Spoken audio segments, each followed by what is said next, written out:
おはようございます。ケンです。ついに来ました。カリフォルニア州がテスラにライドシェアサービスの許可を出しました。これはテスラのロボタクシー計画に向けた大きな一歩です。ただし、これは完全自動運転のロボタクシーがすぐに始まるという話ではありません。では実際にテスラが取得した許可とは何なのか、そして今後の展開はどうなるのか、さらに今回はもう一つ重要なニュースがあります。NVIDIA が GM と提携し、完全自動運転の開発を加速させています。これはテスラにとってライバルが増えることを意味するのか、それともテスラの優位性は変わらないのか、そしてその他にもテスラに関する注目ニュースが続いています。ドイツ市場でのテスラの人気が急落したと報じられたものの、実は調査方法に問題があったことが判明。さらにカナダではテスラに対する補助金が廃止されるという動きもあります。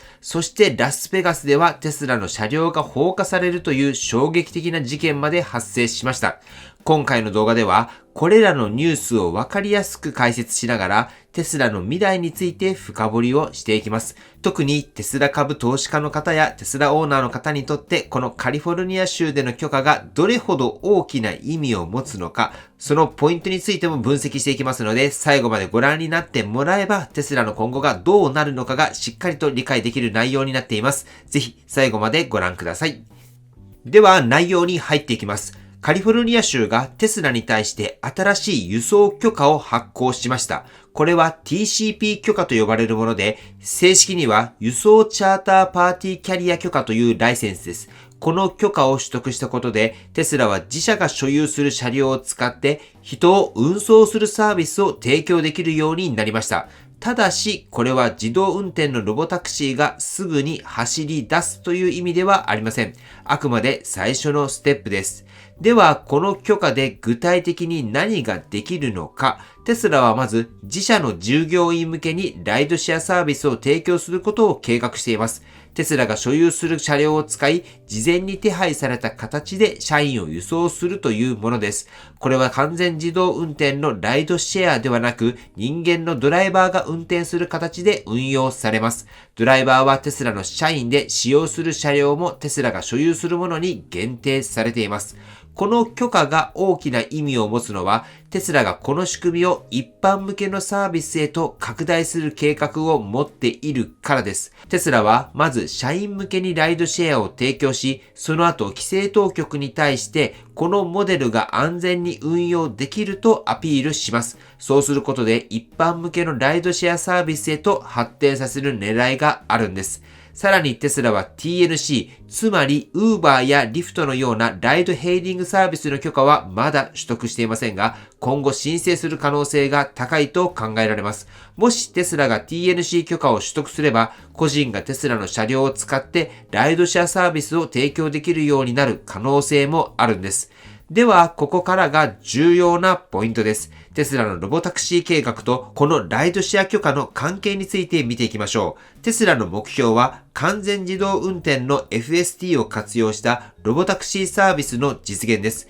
しかし現在の規制では自動運転車両による商用ライドシェアサービスを提供するにはカリフォルニア州車両管理局 DMV や州の規制当局からの追加の許可が必要です。今回取得した TCP 許可はロボタクシーへ向けた最初のステップであり、テスラがライドシェア事業に本格参入する意思を示したことになります。では、投資家視点で見たときに、このニュースはどんな意味を持つのか。短期的にはテスラの売上や利益に直接的な影響を与えるものではありません。しかし、長期的にはロボタクシー市場へ向けた重要な布石になります。もしテスラが最終的に完全自動運転のロボタクシーを実現できれば、Uber や Lyft とは異なり、ドライバーに支払うコストが不要になり、非常に高い利益率を持つビジネスモデルを確立できます。イーロン・マスクさんは以前からロボタクシーの導入によってテスラの車両が資産として機能する未来を描いていると語っています。つまり車を所有するのではなく、投資対象としてロボタクシーを運用し収益を得ることができる世界です。今回の許可取得はその未来へ向けた最初の一歩と言えます。ではここで気になるのがテスラのライドシェア市場への参入に対する競争環境です。ここで登場するのが NVIDIA と GM の提携です。次のセクションでは NVIDIA が GM とどのように提携し完全自動運転を進めようとしているのかを解説していきます。ではここからは NVIDIA と GM の提携という話になっていきますけれども、テスラがカリフォルニア州でライドシェア許可を取得した一方でもう一つ注目すべき動きがあります。それが NVIDIA と GM の提携です。NVIDIA の CEO ジェンスン・ファンさんはGM が NVIDIA と提携し、未来の自動運転車フリートを構築することを決定したと発表しました。これは完全自動運転をめぐる競争がさらに激しくなることを意味しています。では、この提携の具体的な内容を見ていきましょう。NVIDIA は合成データを使ったシミュレーション技術を活用し、完全自動運転の開発を進めています。これは実際の道路での走行データではなく、コンピューター上で仮想的に作り出したデータを活用し、より安全で効率的な AI のトレーニングを行う技術です。GM は NVIDIA と組むことで自社の自動運転技術を加速させ、将来的にはテスラの FSD と競争できるレベルを目指す狙いがあります。では、ここで気になるのが、NVIDIA と GM の提携がテスラにとって脅威となるのかという点になります。短期的にはテスラの FSD が市場で圧倒的に優位な立場にあります。テスラの FSD はすでに100万台以上の車両で実装走行データを収集していて、このデータを活用して AI を進化させています。一方で GM と NVIDIA はシミュレーションを活用することでより短期間で安全性の高い自動運転を開発しようとしているんです。この2つのアプローチにはそれぞれメリットとデメリットがあります。まずテスラの FSD のメリットですが、実際の走行データを活用しているため、現実世界への様々なシナリオに適用しやすいです。ただし、データ収集には時間がかかるため、完全自動運転の実現までのプロセスが長くなる可能性があります。一方で、NVIDIA と GM のアプローチでは、シミュレーション技術を活用することで、より短期間で膨大な運転データを生成できます。ただし、実際の道路では予期しない状況が多いため、シミュレーションだけでは限界があります。では、投資家視点で見ると、NVIDIA と GM の提携はテスラの脅威となるのか、現時点ではテスラが完全自動運転技術で圧倒的に先行しているのは間違いありません。しかし、NVIDIA と GM の提携が成功すれば、テスラの FSD が独占する市場に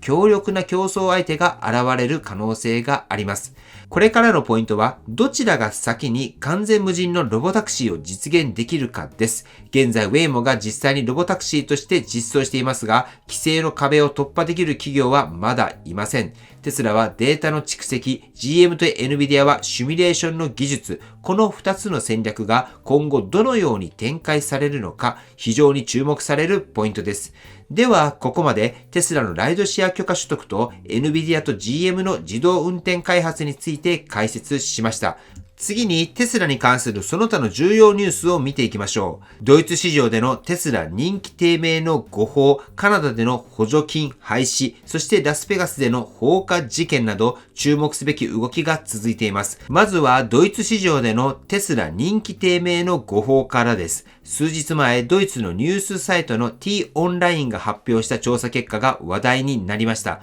この調査では94% の回答者がテスラを購入しないという結果が出て、メディアはドイツではテスラ離れが加速していると大々的に報じました。しかし、その後この調査に大きな問題があることが判明しました。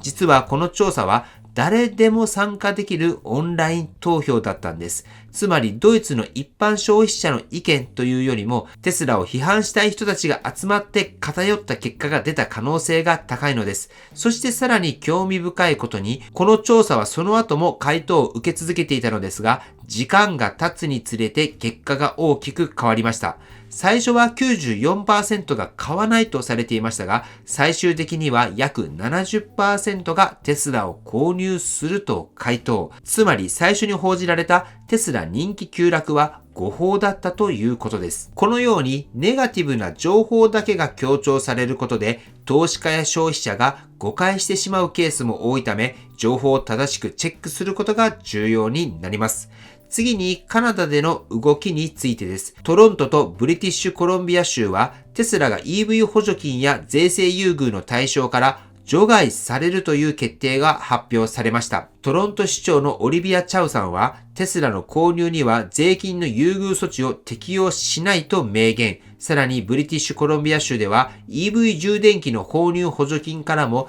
テスラ製品が除外されることになりました。この背景にはテスラの CEO であるイーロン・マスクさんとトランプ政権の関係が影響していると言われています。カナダ政府はトランプ政権がカナダに課した関税に反発していて、その一環としてテスラへの補助金を廃止したという見方もあります。短期的にはこれはテスラにとってカナダ市場での販売減少につながる可能性があります。しかしテスラのグローバルな販売戦略を考えるとカナダ市場での影響は限定的であり、この動きが長期的な成長に大きなダメージを与えるとは考えにくいでしょう。最後に衝撃的なニュースです。ラスベガスのテスラ施設で複数のテスラ車両が放火される事件が発生しました。ラスベガス警察によると、黒い服を着た男が放火瓶を投げつけ、少なくとも5台のテスラ車両が炎上、さらに銃撃も行われたとのことです。事件の背後には反テスラ的な動機がある可能性が指摘されています。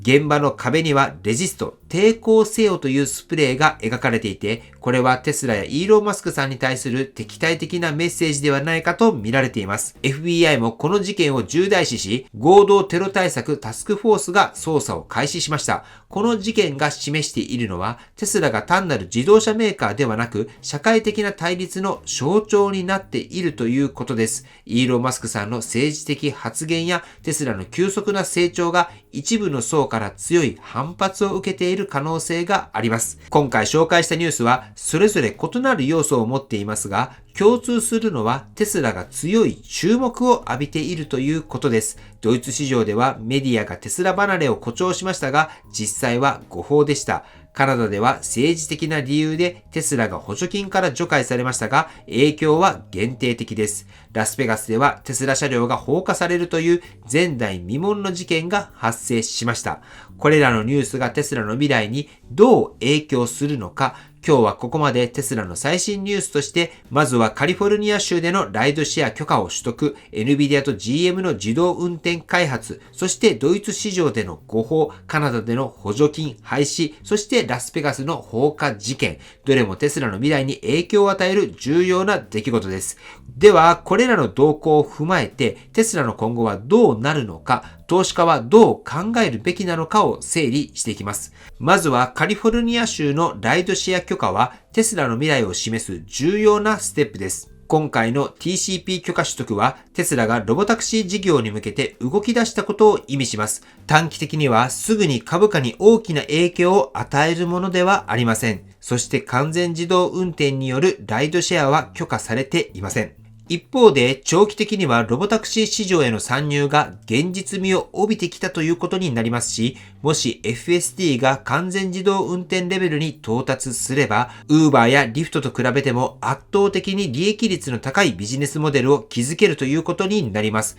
これはまさにイーロン・マスクさんが描いていた車を資産にする未来への第一歩とも言えます。そして NVIDIA は GM と提携し、シミュレーション技術を活用した完全自動運転の開発を進めています。これによりテスラの FSD と競争するプレイヤーが増え、今後の市場の動向がさらに注目されることになります。ただし、現時点ではテスラの FSD が圧倒的にリードしていて、他社がすぐに追いつける状況ではありません。投資家視点では競争相手の動向を見つつ、テスラの FSD がどれだけ進化し続けるのか、これがポイントになります。そして短期的なネガティブ要素を見たときに、今回のドイツ市場の調査のようにメディアがテスラ離れを誇張するケースがあるため、投資家としては情報を精査することが重要です。また、カナダでの補助金廃止のように政治的な要因でテスラに不利な決定が下される可能性もあります。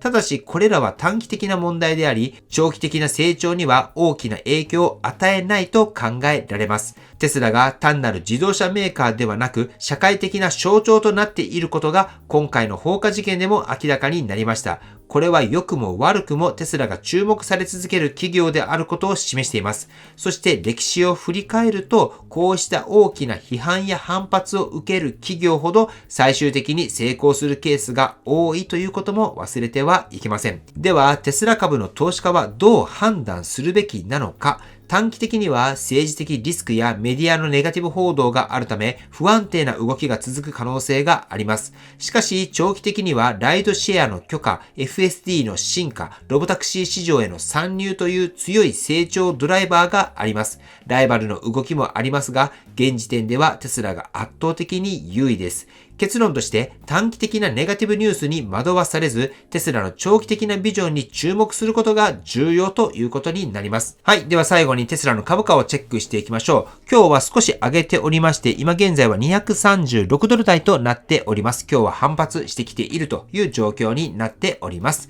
はい。ということで、今回の動画では、カリフォルニア州のライドシェア許可取得を中心に、NVIDIA と GM の提携、ドイツ市場の誤報、カナダの補助金廃止、ラスベガスの放火事件について解説しました。テスラは短期的には様々な課題を抱えていますが、長期的には依然として成長を続ける可能性が高い企業です。今回のニュースを通じてテスラが今どんな状況にあるのか、今後どんな展開が考えられるのか、これを理解していただきたいと思います。もし今回の内容が参考になったと思われた方は、ぜひチャンネル登録と高評価をよろしくお願いいたします。そして今後も最新のテスラニュースや投資情報をお届けしますので、通知をオンにして見逃さないようによろしくお願いいたします。それではテスラのある生活を楽しんでいきましょう。ではまた。推進です。実はメールマガジンではないんですけれども、僕自身のアウトプットとしてオープンチャットを作って、そこに毎日何かしらアウトプットをしています。ほんと日々の自分の考え方とかそういったことをアウトプットしています。もう1ヶ月以上続けておりまして習慣になりましたので、興味がある方がいたら参加されてください。概要欄にリンクを掲載しておきます。株式投資のこととかはほとんど書いていません。自分自身の考え方などのアウトプットとして書いていますので、よかったらぜひ参加されてください。読んでもらうことで日々のモチベーションアップとかになれば嬉しいなと思っております。はい。では本日も最後までご視聴していただきありがとうございます。素敵な一日をお過ごしください。ではまた。